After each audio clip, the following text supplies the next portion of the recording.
What's going on, guys? It's the Filthy Casual, back with another video. Today we're looking at one of my all-time favourite builds, the Lazymancer. This is going to be Lazymancer 2.0. We've had to rework this build a little bit to be able to cope with GR75. Bad news is we have to push a couple of buttons occasionally now and then when we come across a particular enemy that pisses us off or looks dangerous. But the good news is that this now means that we can absolutely drop a Juggernaut, Rift Guardians no problem. We get full uptime on the convention of elements, we make use of all three elemental cycles, and we really have boosted the single target on this. So in a way, Lazymancer's biggest weakness was its single target, and we've totally fixed that. So it's still pretty easy to play, doesn't require much brain power. I'll explain in the gameplay what you have to do when you have to press buttons, but it's pretty easy and it's pretty fun. So before we jump into it, I just want to say welcome to anyone who's new to the channel. Hit the subscribe button if you haven't, and a like is always appreciated on a video. So starting off with the gear today, guys, we're going to have the full 6 pieces of Inarius. I'm only wearing 5, and that's because we've got the ring of Royal Grandeur in the cube, so we're missing the trousers, but you can swap either the Frostburns or the pants, doesn't matter, you just obviously have to have the 6 piece. So Inarius, the only 2 things of note on here really are the 4 piece. So we get an extra 2% damage reduction per bone armor stack. So normally bone armor will stack up to 30%, so 10 stacks at 3%. Because of the Inarius 4 piece, that goes up to 5%, so that would be a 50% damage reduction.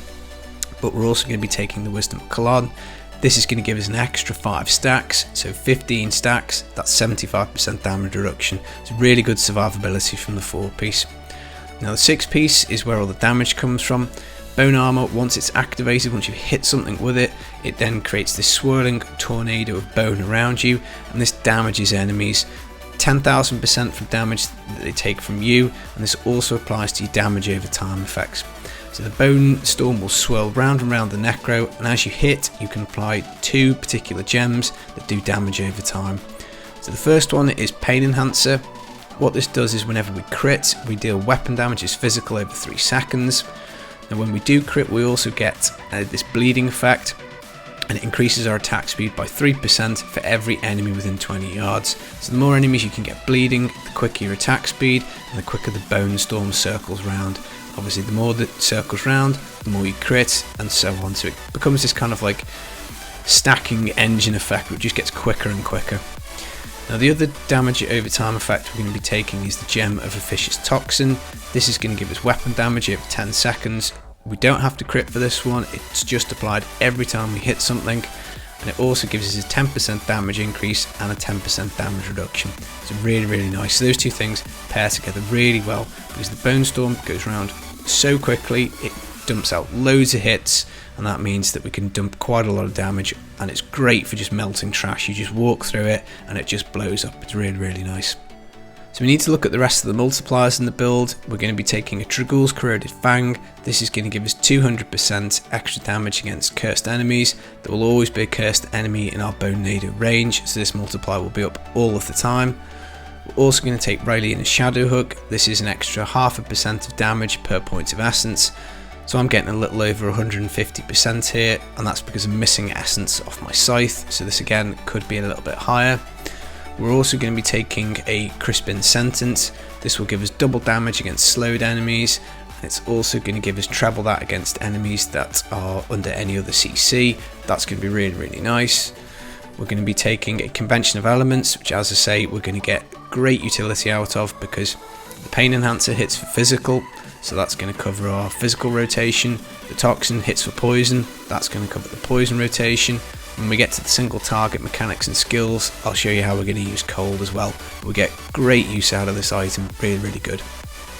Other multiplier we've got is Bane of the Trapped. This is just a flat damage increase. Again, the secondary procs the primary, it also procs the Crispins, so we're always going to have slowed enemies, so we're always going to get this flat damage increase just to anything that's close by. So the only enemy type we've got to worry about a little bit is Juggernaut, but again, don't worry, when we go through the skills, I'll show you what to do. So to round out the rest of the gear, we're going to be taking a Frostburn. This is going to give us 20% extra damage to cold skills, which is nice, but really it's this secondary that we want, a 50% chance to freeze enemy when we use a cold skill. again, we'll explain in the skills how we're going to freeze, but that's basically going to be how we're going to proc this Crispins, and we're going to have really good uptime on this. Other items, we've got a Dainty's Binding. We're going to be taking a curse for our Tragul's Corroded Fangs. We may as well pick up another 50% damage reduction. And then same for the Golem Skin Breaches. We're going to use the Golem quite a lot for single target. It's just there when we want to press it, but it's going to give us a 30% damage reduction and take 25 seconds off our Golem cooldown, which is really handy. So that just leaves the Nemesis Braces. This is obviously a speed build, so you want to spawn enemies off pylons. That's absolutely great. I obviously haven't got the right element on here. I should have physical, but I've got poison, so just ignore that. But you want Nems because it's going to speed up your rift. And then the offhand, you're going to want lost time, and this is just for the move speed bonus. So cold skills will reduce enemy movement. That's not particularly important. But we do get this 10% increased move speed, stacking 5 times for 5 seconds, so we can get up to 50% move speed out of this item, which is really, really nice and helps with the mobility. So in terms of the skills, obviously we've covered the damage over time effects in a fair bit of detail. So bone armor, we're actually going to go for Harvest of Anguish. This is what makes bone armor cold, and that it will allow us to get the Crispins proc off the Frostburns. This also gives us 1% move speed for each enemy hit, so it stacks up to 15 times with the Wisdom of Kalon, so that's a 15% move speed. So that's really nice for mobility, and as I say, it allows us to proc the Frostburns and Crispins. Aura Frailty we've discussed. This is just basically a curse that will kill things at 15% health, so automatically 15% cut off all the enemy health, which is really nice, and it kind of spreads out up to your gold pickup radius, so pickup radius is really useful for that. Now for the single target, we're going to take Command Golem Flesh Golem. So what we can do is we can just plop this guy down here like that, and he'll give us a stack of corpses, which we can then fire out for Corpse Lance. Now Corpse Lance is actually really interesting for this, because with the Bristle Touch rune, we get this increased crit effect, so it stacks up to 100%, so it only takes a few Corpse Lances and you're at a 100% crit hit chance. That's obviously tremendous because it means that they're doing loads of damage, and it means that each one is proccing Pain Enhancer, and that will just increase your attack speed even more, and it just dumps an absolute load of damage. So single target, these two things absolutely blow anything up, and it's really good. Blood Rush, this is for mobility. Now the rune here is complete personal preference. I've gone for potency for the toughness, but I have played about with metabolism to increase the mobility even more and get 2 charges. That's a pretty nice one. There's no real need for molting, but you could take it and it will give you a corpse to fire out. Transfusion you could take if you wanted the healing, and homeostasis I'd say is probably the worst rune, but by all means you can try it if you want. So personal preference on that one.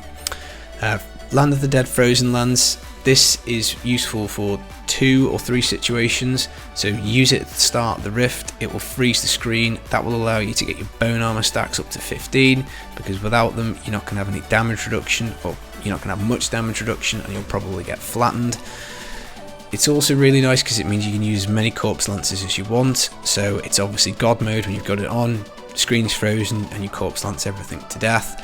Plus, as it's frozen, everything's taking triple Crispins from your Bone Storm, from your Pain Enhancer, from your Toxin. So really nice. So I would probably only use this at the start of the rift if I got a Juggernaut midway through the rift, and then I'd save it for the Rift Guardian. You don't have to. If you kill the Rift Guardian and there's enough corpses on the ground and you've got access to your Golem, then by all means you can kill the Rift Guardian without it, but I tend to just use it at the start, once in the middle if I come across a jug, and then again at the end, and it just makes it quite simple. I know I'm only pressing it 3 times. Now in terms of passives, we're going to go for Dark Reaping. This gives us 2% life per kill. We've obviously got no spender, so the essence is immaterial.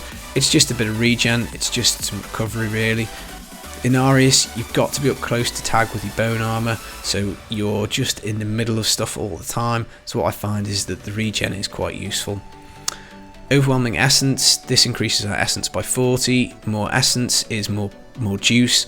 It's more power because of the Rowlina Shadow Hook. Standalone, this is going to give us a 90% armor buff because we do have a golem, but it's still worth taking. It's still pretty big armor buff, and that's one of the reasons why I like to go for potency, because we're going to double our armor again. So it's quite a big armor buff, and Necro obviously is quite weak on armor, so it's pretty nice. Final service is there just in case you get dragged into an explosion or whatever. It'll save your life. Use it once every 60 seconds. Doesn't really matter that it kills your pets because we've only got one. Other passives wise, there isn't too much else that I can think of taking. You could go for spreading malediction to eke out a little bit more damage. You're probably not consuming enough corpses to make fueled by death worth it, but that will be a bit more move speed, and we're not gearing for cooldown, so blood is power is not particularly useful. So yeah, I can't really think of anything else. They're the passives that I've landed on. Now in terms of playstyle guys, it's really straightforward. You just got to get your bone armor up. You then become this walking wrecking ball that trash will just completely melt. And then when you do get up to anything that, as I say, looks like it's dodgy, you want to be clicking on it with corpse lance. And if you need corpses, you use your golem. And obviously you've got your land of the dead if needs be. So any type of pylon, you will just be so super powerful. It's ridiculous. Speed is great. It makes your bone armor go quicker. The cooldown pylon's amazing. You just get land of the dead up again straight away. Power obviously hits like a truck, so it doesn't really matter whatever pylon you get. It's really nice. Now the other way you see this build run sometimes is with the blind faith helm. I personally prefer the frost burns. The chance for the stun or freeze essentially with the frosties is higher. This one rolls on range from anywhere from 20 to 40% blind on hit, whereas the frost burns is fixed, and you're getting the 20% extra juice for your corpse lance, so I think you may as well. Now if you want to, you can put Stuart's Greaves on at some point, so if you want to drop say the GR level by like 5, you can put these on and you'll get tremendous mobility. So obviously you'd probably drop your Golem Skin Breaches for them, because you still want your Frostburns proccing the Super Crispins, but obviously you can play around with it and try and make it as quick as you can. I'll probably make a move speed Necro at some point and squeeze all the bits and bobs in that I can to make one as fast as possible, but obviously it's probably not going to be T16 capable, but that's one for another day. So for Paragon guys, you're going to want move speed up to 25%, you're then going to put all your points in maximum essence and then dump the rest in intelligence. For your offense, you're going to want attack speed, crit hit chance, probably crit hit chance before attack speed, and cooldown reductions not much use, so I'd probably go crit hit damage and then cooldown. Defense, you're going to want armor, life percent, all res and life regen, and for utility I'd probably say life per hit, area damage, resource cost reduction, gold find. Again, utility not too much. In terms of my stats guys, just to run through them, I've got crit hit chance at 55%. I'd say you want to be aiming for 60, that's where you want to get to. The pain enhancer proc's really handy. In terms of gem levels, obviously I could put another 10, 12 levels on this at the moment. Obviously the higher you go with your gem levels, the better the build functions, the more damage you do, the more augments you get on, the more paragon, again the further up you'll go. But you want to be aiming really, I'd say minimum for about 50% crit hit chance, and anything above that is pretty good. So obviously if I put another 5 or 6% on, I'd be doing kind of about 10% extra damage on my pain enhancer, which obviously would be pretty nice. So in terms of stats wise guys, you want to be focusing on attack speed and crit hit chance. Crit hit chance stat number 1, attack speed stat number 2. You don't need to gear for any cooldown, which is nice. So for your Tragul's Corroded Fang, you would want percent damage, intelligence, damage roll, and then attack speed. You want max essence as a secondary. I'm missing it, but it's seasonal gear. For your Crispins, attack speed's fine, it rolls with intelligence and attack speed, so you just want to sock it on there. I would ideally want crit hit chance instead of vitality. For your gloves, you want attack speed, crit hit chance, intelligence, and I've gone for vitality just for the extra toughness. For your shoulders, you want intelligence, vitality, armor, and then probably life percent rather than area damage. For your helm, you want intelligence, vitality, crit hit chance, and you're going to take a life gem just to boost up your toughness. Cooldown's not particularly helpful. For your chest, you're going to want intelligence, vitality, and here I'd probably say armor rather than life percent. You're getting a lot of value out of your armor rolls, so life percent I probably wouldn't pick up here if I could. For your Dainty's Binding, Intelligence, Vitality, Life percent, Armour, again as close to 50% on the secondary as you can. For your Golem Skin Breeches, Intelligence, Vitality, Armour, 25 seconds on the secondary effect if you can. For your boots, Intelligence, Vitality, Armour, then either move speed or all resist. Wisdom of Cologne, you're going to want Intelligence, physical damage, socket, and probably crit hit chance. So attack speed or physical, either of them is fine, but make sure you get your crit hit chance on there. You can get 10%, so that's obviously what you want. For braces, crit hit chance definitely, physical damage, physical percent damage, sorry, intelligence and vitality. Might want to pick armor instead of vitality, either is fine. For your convention, you want crit hit chance, you want a socket, and then you're probably going to want attack speed and also main stat. So you don't really need the crit hit damage and you don't need cooldown. Obviously this is from another character or another gear set, so I'm going to keep it because I've augmented it. For your offhand, damage roll, intelligence, vitality, life percent and crit damage are perfect, and you want max essence on your secondary. So I'll put a D3 planner link just in case I change any of the gear or any of the stat recommendations, but really you're looking to get your life pool as high as you can, get your attack speed as high as you can, get your crit hit chance as high as you can, and then the Bone Storm just does all the work for you. So that's the build, guys. I hope you like it. I hope you've enjoyed the video. Leave a thumbs up if you have, subscribe to some more videos, and I'll catch you in the next one. Peace.